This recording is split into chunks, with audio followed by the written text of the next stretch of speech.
to 10 months to build a house, back a few years ago. Now we're on about a 4 or 5 month schedule. But So yeah, let's talk about it then, because I am very curious of the home building model, because it's something that, I mean, who knows? We never know what we're going to get into. So it might be something that we transition to someday eventually. Yeah. I mean, we got this model down pretty good that, I mean, who knows? We freaking choose to do crazy stuff all the time.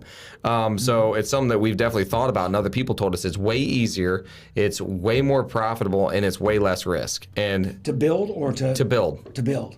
That's what they said. They said, you just put a GC in, he's going to handle all of it, and then all you got to do is pay an architect to come up with the designs, and then you're going to make $30,000 usually per minimum, and like it's less work, and then the turnover is sooner. That's Eric Hensley, though. Eric Hensley. Yeah. He's down in Nashville.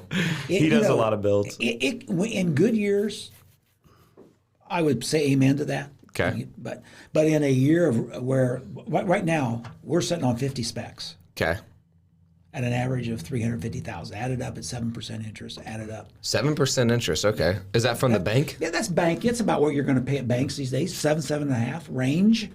So that adds up. Yeah, so because that's and then what are you paying? Interest only payments, or what's your payments on it? Yeah, most of the time your construction loans are. Because see, that's but there's principal reduction that can come along if you don't get stuff sold. But see, that's the other thing that he talked about too, was like, so that's about $17.5 million.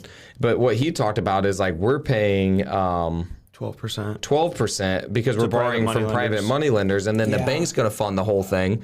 And so then the bank's funding the whole thing. Yeah. And you got somebody else doing it. So like, I don't know, it's very similar business models, but that one sounds as though it's almost less risk, but you do have to play along with the bank probably a little more, because then they got the draw periods, but then your contractor's working on that.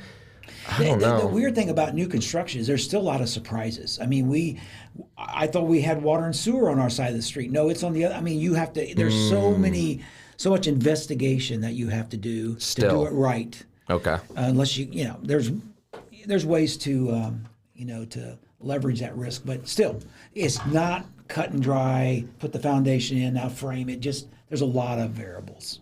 Yep, and so right now you're paying about $102,000 a month in interest, just in holding costs. Right, yeah. Okay. Just to give you an example. What's your other costs then of like holding? Are you paying for insurance and then for taxes? Sure, do you have taxes, or do they not tax you? Yes, since it's a new build, they're just taxing you on the land. Well, if you hold that new build too long, the then they'll get you. Assessed, yeah. Okay.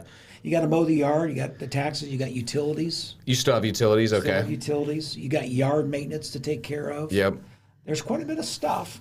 Honestly, you hope that your specs turn in a timely manner. And what's your average turnaround time from buy to sell, like from when you actually put the money up and you're paying interest on it all the way to closing where you get the money back for that? What's your average turnaround time? It's probably now close to 9 months to a year. 9 months to a year. And then what was it before? You said 4 or 5? Well, we've gone through different periods where if it took you 10 months to build a house, then that might have been a little bit more than a year. Yeah. When we were building houses in 4 months or whatever, it was probably a little less than that. And rates were less too. And they were selling before they even got done. So yeah, that's true. Maybe you guys, I don't know if you know the answer to this, but I'm just wondering, do you know what your marketing cost is per month? No, but Granite Ridge would spend more than anybody else. Mm-hmm. I can tell you that. You think it's over like $500,000 a year? Like ours is around $30,000 a month. It's a little bit more now. We're spending more than that, and we're spending in the range you're talking about. Okay. Yeah. So they'd have to sell they probably got to sell 5 houses just to break even. Do you know how many houses you got to sell in order to break even? Oh, you mean for the year? No, for the month. Oh, for the month. Oh, wow, because you got overhead too. We have 100 employees. 100? We have 100 employees. Oh my gosh. All right, they got to sell 10 houses a month. You have 100 employees? So how many are you guys running a month then? I did not realize you guys were that big of an operation. We like to be at 400 right now. 400 a month. 400 houses total for the year. Oh, for the year. Yeah, and I don't know if we'll get to 300 this year or not. It's a down year. So 400 a year. And then do you know what your average profit is, or margin or percent, or? Builders float between 10 and 20%, depending on the size of the home, and there's variables. Okay. And that's pretty much industry standard. Yep, that's what I was going to guess. So our average flip is somewhere around 30,000, and so I was going to guess yours should be making a little bit more margin, because it's a new build. So I was thinking somewhere around 50 to 60 for, you know, a But 300. your flip is what price? I mean, it's probably not 150 to 150 to 300 is usually our average. Yeah. But then obviously our costs are a little bit higher because we don't get as good of financing and different things like that. So what you need to do is work yourself to where you can get better financing, your own financing, and get these investors.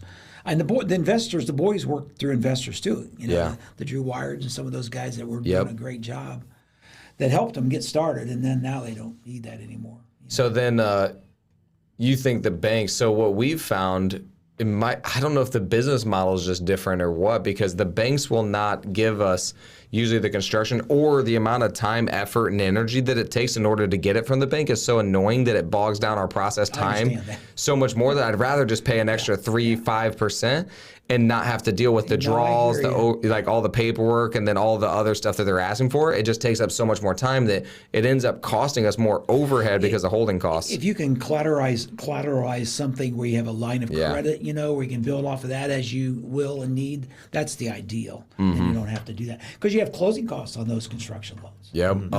Delays. And the bank says they'll give you an 80% loan. Well, good luck getting 80%, even in. It just doesn't work that way. Yes. You know, so I mean, it's a good business in good days. It can be a very challenging business. Like Tony said not long ago, he says, you know, if you look at the builders in Fort Wayne that retired well off, there's not that many of them. Yeah, especially because of 2008. Yeah. That's something that I was looking at is like, imagine that you have 50 houses in the pipeline and then they all go down in value 25%. So now you have zero profit. Right. And then the bank they're still on your books, get rid of them and sell them. Yeah. Right. And the bank is saying, hey, we can't release any more funds. Right. We just got notice that your loan to value has to be 50% now. Yeah, right. Like, those are the realities that are in our business. And so it's a hard business. And you know, when you're dealing with new construction, it's not just paint and carpet and maybe if you win, it's everything. Yeah. So you're dealing with, there's a lot of subs. Sometimes we say subs, they call you subs for a reason. It's because you're sub. You need to raise your game, you know? Yeah. Just kidding. A lot of good subs. But anyway, it's hard. Yeah. And then you got, you know, outside, nature. Yep. Rains, sleet, snows, and all that good stuff, and public utilities. Just a lot of variables and a lot of things you have to really think about when you go on to a lot and get a home started.